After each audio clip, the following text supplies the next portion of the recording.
Hello guys, welcome back to channel. स्वागत है आप सभी लोगों का हमारे चैनल पे बहुत सारे दिनों के बाद। आज हम लोग वापस आ चुके हैं हमारे चैनल पर और आज हम लोग स्टार्ट करने जा रहे हैं, जैसे हमने कहा था, one page notes series start होने वाली है क्लास 10 के स्टूडेंट्स के लिए, जिसमें हम लोग वन पेज के अंदर आपको पूरा चैप्टर निपटा देंगे सिर्फ और सिर्फ 2 से 3 मिनट के अंदर। तो वही सीरीज आज स्टार्ट हो रही है और उसी सीरीज में सबसे पहला चैप्टर आज आप लोगों का उठाने वाले हैं, which is chemical reactions and equations. इस चैप्टर की आज शुरुआत होगी और इस चैप्टर को आज हम लोग पूरा खत्म कर देंगे इसी पर्टिकुलर वीडियो के अंदर, है ना। और कुछ 2 से 3 मिनट के अंदर इस पूरे के पूरे वीडियो को कंप्लीट कर दिया जाएगा और पूरा चैप्टर आप लोगों का चुटकियों में खत्म हो जाएगा। ठीक है, इसमें से तुम्हारा सिर्फ और सिर्फ जो कोरोजन और रेंसिडिटी है ना, ये पार्ट डिलीटेड है। कोरोजन, रस्टिंग एंड रेंसिडिटी, ये तीनों पार्ट्स आपके कटेड है। बाकी हम लोग को सिर्फ और सिर्फ इतना सा ही पढ़ना है, ठीक है। तो और आपको ये वन पेज नोट्स अगर आपको डाउनलोड करना है तो डिस्क्रिप्शन में तुम लोग को लिंक भी दे दूंगा मैं, वहां से जाके सिंपल डाउनलोड कर लो और इसके प्रिंट निकाल सकते हो या फिर तुम लोग अपने नोटबुक में भी लिख कर ले सकते हो। स्टार्ट करते हैं आज के चैप्टर को। बैलेंस्ड इक्वेशन, सबसे पहले बात करें थे केमिकल रिएक्शंस होते हैं।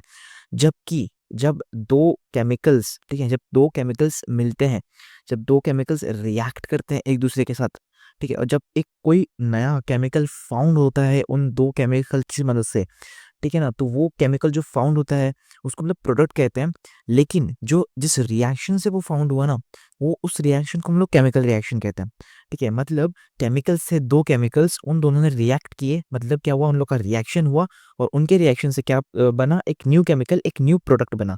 ठीक है, तो उसको हम लोग कहते हैं केमिकल रिएक्शन। इस मेथड को हम लोग कहते हैं केमिकल रिएक्शंस। और जो दो केमिकल्स रिएक्ट करते हैं उसको हम लोग केमिकल रिएक्टेंट्स कहते हैं। ठीक है, हम लोग उनको रिएक्टेंट्स कहते हैं। और जो मिल बनता है उसको हम लोग प्रोडक्ट कहते हैं। ठीक है, बात करते हैं बैलेंस्ड इक्वेशन की। ठीक है ना, same number of atoms on reactants and product side. ठीक है, बैलेंस इक्वेशन कब कर सकते हैं तुम लोग, जैसे ना किसी इक्वेशन को, किसी केमिकल इक्वेशन, किसी केमिकल रिएक्शन को बैलेंस कैसे किया सकता है, उसको जो बैलेंस करने के लिए आप लोगों को दोनों साइड के जो एटम्स, और जो रिएक्टेंट्स के एटम्स होते हैं और जो प्रोडक्ट के एटम्स होते हैं, दोनों इक्वल होने चाहिए, दोनों सेम होने चाहिए। ठीक है ना, उनका law of conversation of mass भी फॉलोज, उन लोग law of conversation of mass भी फॉलो करना चाहिए। ठीक है ना, और एक फिजिकल स्टेटस में होना चाहिए, फिजिकल स्टेट में होना चाहिए। या तो स्टेट गैस का स्टेट हो, लिक्विड स्टेट या सॉलिड स्टेट, किसी भी एक स्टेट में वो लोग होने चाहिए। क्या, केमिकल रिएक्टेंट्स। यहाँ पर तुम लोग एग्जाम्पल देख सकते हो। ठीक है ना, CH4 plus 2O2 is equal to CO2 plus 2H2, ये बैलेंस्ड है। ठीक है ना, अब तुम लोग यहाँ पर इसके रिएक्टेंट की साइड देख सकते हो। रिएक्टेंट की साइड में देखो, C की वैल्यू कितनी है, 1 है। ठीक है, और 4 को कितनी वैल्यू दी हुई है, 4 वैल्यू दी हुई है। और O की वैल्यू कितनी है, उसकी भी 4 वैल्यू है। ठीक है ना, O की भी वैल्यू 4 है। तो यहाँ पर ये एक इक्वल हो गया। ठीक है ना, और इसमें उन्होंने इसको इक्वल कर दिया, तो ये अब क्या हो गया, इसको हम लोग कह सकते हैं ये हो गया एक बैलेंस्ड इक्वेशन। ठीक है ना, पेन की साइज कम करो। ठीक है, ये हो गया बैलेंस्ड इक्वेशन, ये हो गया एक बैलेंस्ड इक्वेशन। ठीक है, अब बात करते हैं केमिकल रिएक्शंस के टाइप्स की। कितने टाइप्स के केमिकल रिएक्शंस होते हैं। पहला होता है कॉम्बिनेशन रिएक्शन। ठीक है, जिसमें दो एलिमेंट्स, ठीक है, दो दो केमिकल्स, ठीक है ना, ऐड ऐड करते हैं, दो केमिकल्स रिएक्ट करते हैं और एक न्यू कंपाउंड फाउंड करते हैं। इसको हम लोग कहते हैं कॉम्बिनेशन रिएक्शन। अब डिस्प्लेसमेंट रिएक्शन क्या होता है, ठीक है, जिसके अंदर more active elements, more active metals जो है लेस एक्टिव मेटल्स को जो है डिस्प्लेस कर देते हैं, उनकी जगह ले लेते हैं। इसको हम लोग कहते हैं डिस्प्लेसमेंट रिएक्शन। ठीक है ना, एक मेटल जो कि ज़्यादा रिएक्टिव है, ठीक है, वो एक लेस रिएक्टिव या लेस एक्टिव मेटल्स को डिस्प्लेस कर देता है उसकी जगह से, उसको हम लोग कहते हैं डिस्प्लेसमेंट रिएक्शन। अब बात करते हैं डिकम्पोजिशन रिएक्शन की। डिकम्पोजिशन रिएक्शन क्या होता है, a compound decomposes to form two or more compounds. Combination reaction में हमने क्या देखा, जिसके अंदर दो कंपाउंड्स थे, ठीक है ना, दो रिएक्टेंट्स थे, दो केमिकल्स थे, दोनों कंबाइन करके एक पर्टिकुलर प्रोडक्ट बना लेते हैं। इसमें क्या होता है, इसमें एक प्रोडक्ट होता है जो कि स्प्लिट होता है और दो रिएक्टेंट्स प्रोड्यूस करता है, मतलब कॉम्बिनेशन रिएक्शन का उल्टा होता है डिकम्पोजिशन रिएक्शन। ठीक है, अब बात करते हैं डबल डिस्प्लेसमेंट रिएक्शन। हमने पढ़ा सिंगल डिस्प्लेसमेंट, ठीक है ना, जिसमें डिस्प्लेस करते हैं। डबल डिस्प्लेसमेंट भी सेम होता है, ठीक है ना, कि डिस्प्लेस किया जाता है, बट इसमें जो है ना दो रिएक्टेंट्स होते हैं, ठीक है, और दो प्रोडक्ट्स होते हैं। ठीक है, दो रिएक्टेंट्स से दो से ज़्यादा रिएक्टेंट्स होते हैं और दो प्रोडक्ट्स होते हैं, ठीक है ना, और दोनों को डिस्प्लेस किया गया होता है। ठीक है, इसको हम बोलते हैं डबल डिस्प्लेसमेंट।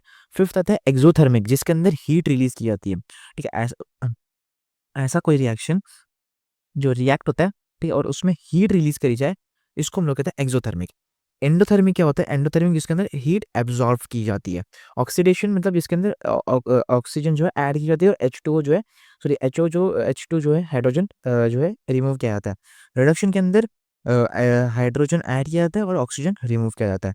ठीक है, chemical reaction can be identified by, ठीक है, केमिकल रिएक्शन हुआ है, इसको हम लोग आइडेंटिफाई कैसे कर सकते हैं?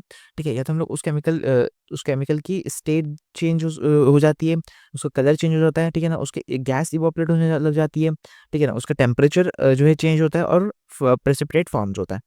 ठीक है, ये कुछ इसके कारण होते हैं जिससे तुम बता सकते हो कि वो केमिकल रिएक्शन हुआ है। ठीक है ना।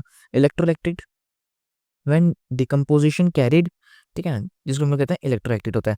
ठीक है, डिकम्पोजिशन क्या होता है? Out by passing electricity. ठीक है, फोटोलाइटिक, ठीक है, जब डिकम्पोजिशन कैरिड किया जाता है तब फोटोलाइटिक और इलेक्ट्रोलाइटिक दोनों रिएक्शंस होते हैं। ठीक है, और ये फोटोइलेक्ट्रिक कब होता है? जब जो है प्रेजेंस ऑफ सनलाइट में जो है केमिकल रिएक्शन होता है, और जब इलेक्ट्रिसिटी के प्रेजेंस में जब होता है तब उसको इलेक्ट्रोलाइटिक फॉर्म होता है। ठीक है, समझ रहे हो ना? तो इतना ही था इस चैप्टर के अंदर, बाकी ये चैप्टर कंप्लीट हो गया यहाँ पे। ठीक, सिर्फ इतना ही था। उसके आगे जो हमारा यहाँ पर कोरोजन एंसिडिटी है वो सब रिलेटेड पार्ट है। ठीक है ना, ये सब रिलेटेड पार्ट है। बाकी सिर्फ इतना ही आप लोगों को आने वाला है। उम्मीद करता हूँ आप लोगों को पूरा चैप्टर समझ में आ गया होगा। अगर आप लोग को डिटेल में अच्छे से पढ़ समझना है तो आप लोग हमारी वीडियो देख सकते हो, जो कि आप लोग को डिस्क्रिप्शन में मिल जाएगी। वन शॉट है, पूरा डिटेल में समझाया गया है उसमें भी। ठीक है ना, वो देख सकते हो तुम लोग। वरना इस वीडियो को अगर आप लोग एज एन रिविजन पार्ट ले सकते हो। ठीक है, तो मैं मिलता हूँ आपसे किसी और नई वीडियो के अंदर। तब तक के लिए goodbye, take care, bye bye.